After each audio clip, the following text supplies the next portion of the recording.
Muy buenos días, muy buenas tardes, muy buenas noches a la persona que está presenciando esto. Mi nombre es Óscar Damián Delgado Sánchez, de Facultad de Contaduría Pública y Administración. A continuación me voy a enfocar en la materia de métodos alternos de solución de controversias. En esta materia hemos visto distintos conceptos, distintas definiciones, prácticas de situaciones que nos podemos encontrar a lo largo de nuestra vida. En esta situación yo les voy a hablar acerca del conflicto. Este es visto por algunos simple y sencillamente como un problema, algo que nos distrae, nos interviene, simplemente algo que nos perjudica de seguir con nuestra vida normal, y por otros es visto como una oportunidad de mejora, de crecimiento, debido a que a partir del conflicto debido a que el conflicto no solamente tiene desventajas, también tiene algunas ventajas, a las cuales veremos a lo largo de este video. El conflicto, como definición, es conocido como un desacuerdo existente entre dos individuos o entre dos grupos distintos. Por ejemplo, si vemos que están un grupo de 7 personas y un grupo de 7 personas y uno de ellos quiere jugar fútbol, mientras uno de ellos quiere jugar básquetbol, en este momento estamos apreciando una especie de conflicto, pues debido al desacuerdo existente, donde un equipo quiere jugar un deporte y otro equipo quiere jugar uno distinto. Eso sería el conflicto. Bueno, hablando referente al conflicto, debemos saber que este pasa por distintas fases o distintas etapas, distintas fases. El primero de ellos sería el nacimiento o el surgimiento del conflicto. Este inicia desde el primer momento que se logra ver un pequeño pero notable interés entre dos partes distintas.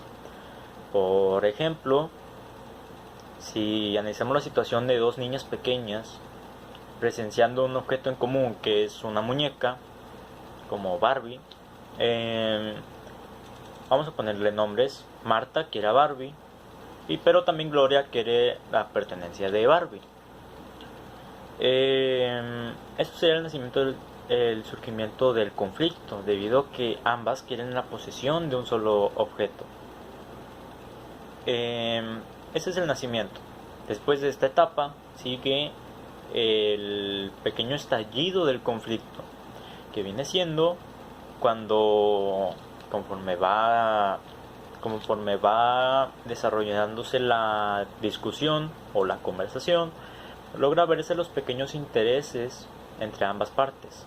En el caso que les acabo de mencionar, si podemos apreciar de repente a las dos niñas discutiendo, nos podrían ir diciendo qué función o qué es lo que quieren hacer con la muñeca. Por ejemplo, Marta podría quererla para salir con sus amigas, a divertirse un rato con otras muñecas.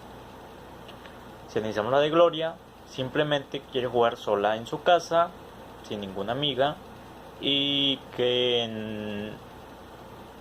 Gloria también podría querer que Marta no tenga la posesión de la muñeca, debido a que no es de su pertenencia. Se la regalaron hace poco a Gloria.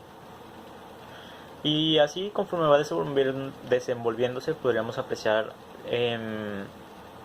las distintos intereses de cada persona. Ese sería el estallido del conflicto. Una vez que ya nació, puede ir tornándose más grave y grave y grave. Conforme más nos tardemos en darle una solución, más grave se va a volver, más difícil va a ser de poder controlarlo, de poder darle una solución.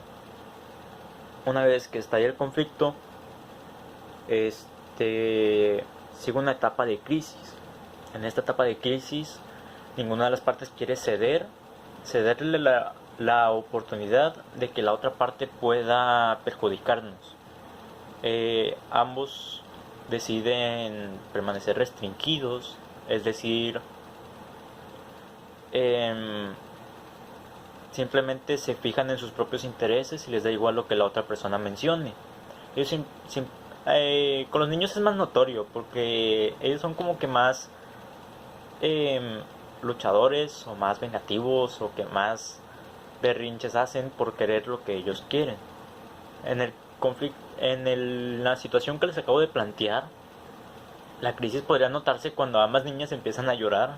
A lo mejor, no sé si ustedes lo han presenciado, pero ambos empiezan a llorar o deciden agarrarse a golpes. Esto ya depende de la educación de los niños. Una vez que inicia la crisis, se viene la desescalada, ya que conforme se va liberando la situación, conforme se va, sí, aligerando la situación, que ya poco a poco inician a hablar bien como personas maduras, aunque esto casi no pueda notarse. Una disculpa.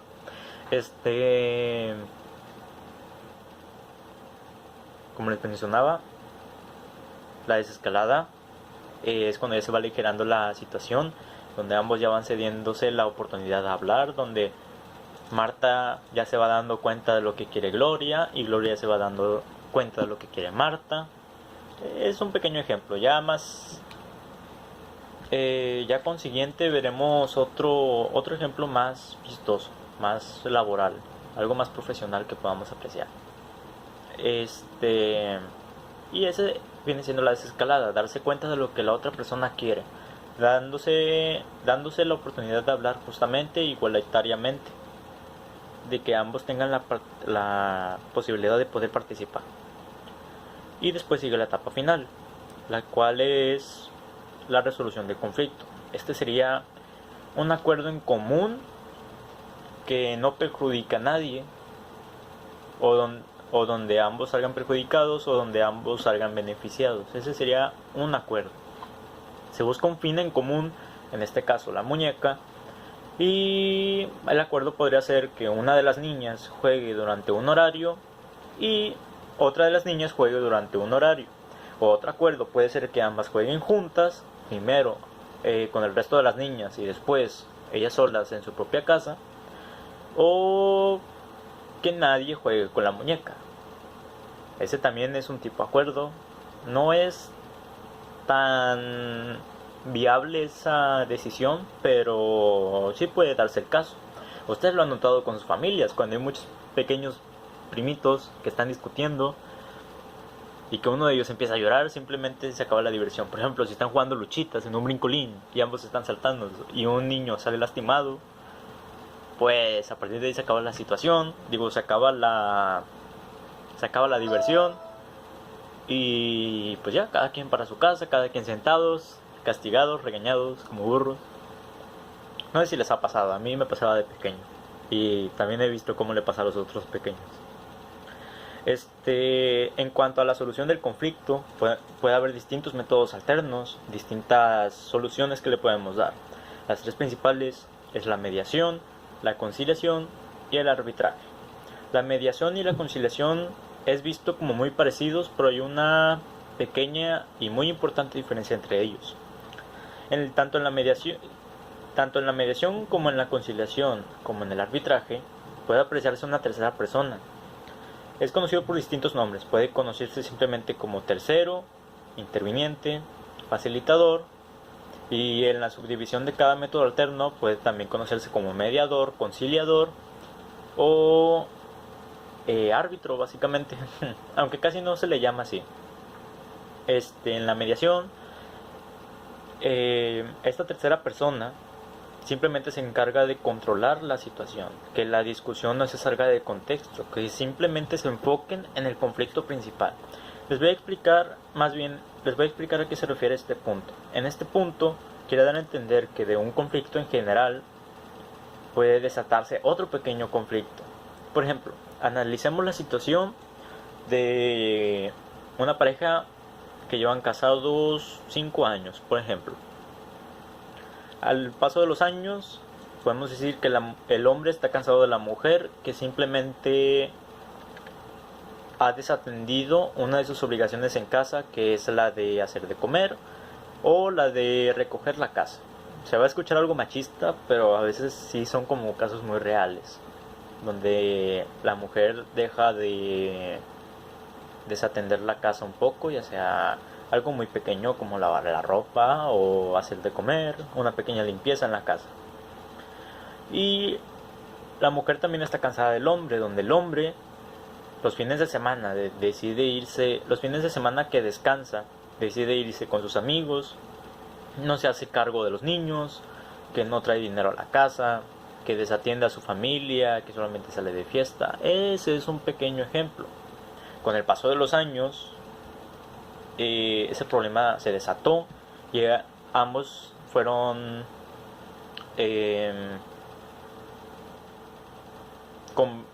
conversando, discutiendo sobre sus distintas perspectivas y sus distintos intereses. Por ejemplo, que el hombre quiere que la mujer ya se enfoque más en la casa, que haga de comer, que recoja todos los días en la casa porque hay un mugrero, que lave su ropa. Ok, y la mujer podría decir que quiere que el hombre le dedique más tiempo a su familia los fines de semana, que traiga más dinero a la casa, que no solamente se lo gaste en sí mismo. Son distintas intenciones en cada una de las partes. Todo irá bien mientras no se torne grave. Ojo, si este conflicto se hubiera tratado desde un principio, es posible que no hayan surgido muchos conflictos. Por ejemplo, si desde un principio el hombre notó, la mujer notó que el hombre poco a poco se iba desatendiendo de su familia, si lo hablaba desde un principio, esto pudo haber cambiado sin la necesidad de que surgieran otros pequeños conflictos. Esos pequeños conflictos son un pequeño estorbo, ya que en lugar de ayudarnos un poquito a resolver el conflicto en común, simplemente nos perjudican y no permite que una discusión se lleve en paz y a cabo. En la mediación, la tercera persona no tiene la capacidad de dar sus propias soluciones o sus propias conclusiones. Ojo, si ambas partes le ceden la oportunidad, sí tiene el derecho, pero una vez que no se lo cedan, no tiene ningún derecho a hablar. Se me olvidaba mencionarles, en cuanto a la tercera persona, existen ciertas características que debe de contar para que pueda ejercer su rol como interviniente o como facilitador. Lo primero de ellos y lo principal es que debe ser neutro. En ningún momento debe darle ventaja más a una parte que a otra, o apoyar a una parte sí y a la otra no, o orillarse más al punto de vista de una persona, pero a gran escala. Ya en cierta situación sí puede llegar a hacerlo, pero no, lo correcto es que sea una persona neutra, que solamente se encargue de poder controlar la situación. Debe ser responsable, debe ser atento, debe de evitar toda clase de violencia, ya sea física o verbal.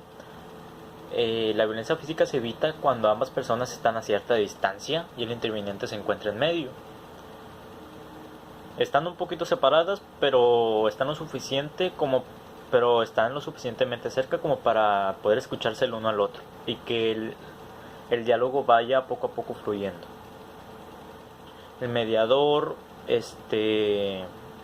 ojo, las características son tanto para el mediador como el conciliador, porque son un poco parecidos. La única diferencia entre el conciliador y el mediador es que el conciliador sí puede dar sus propias conclusiones y su propio aporte.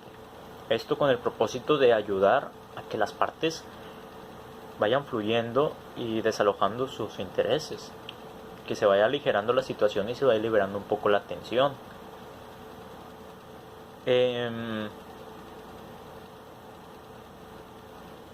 Como les mencionaba, el interviniente también debe tener una gran habilidad para escuchar cada uno de los puntos que se mencionen. Todas las características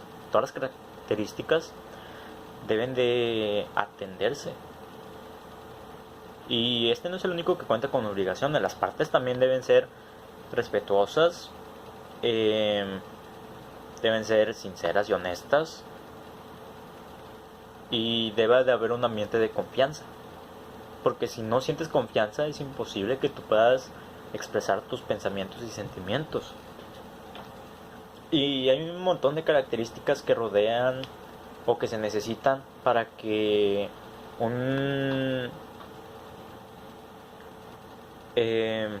para que algún método alterno pueda llevarse a cabo. Y bueno, esa es la mediación. En la conciliación la única diferencia es que en esta sí puede dar sus propias conclusiones y su propio aporte. Y en cuanto al arbitraje, puede notarse que sin ningún acuerdo, si ninguna de las partes llega a un acuerdo en el arbitraje, ya aplica las leyes, los derechos y las obligaciones.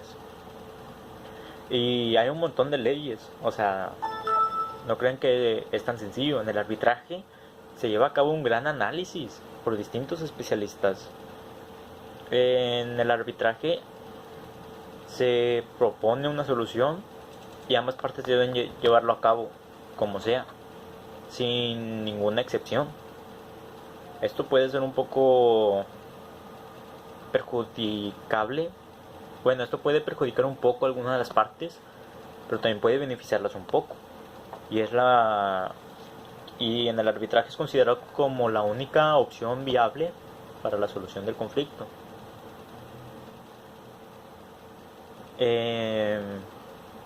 Y bueno, esos son todos métodos alternos.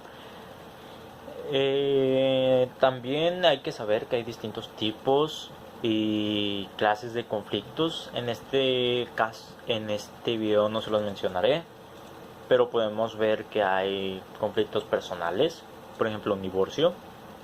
Hay conflictos laborales, por ejemplo si se le otorga un préstamo a un empleado y que el empleado no quiere pagarnos, o si el empleado exige un aumento de salario y la empresa no quiere dárselo. También está conflictos negociables. Bueno, no conflictos negociables,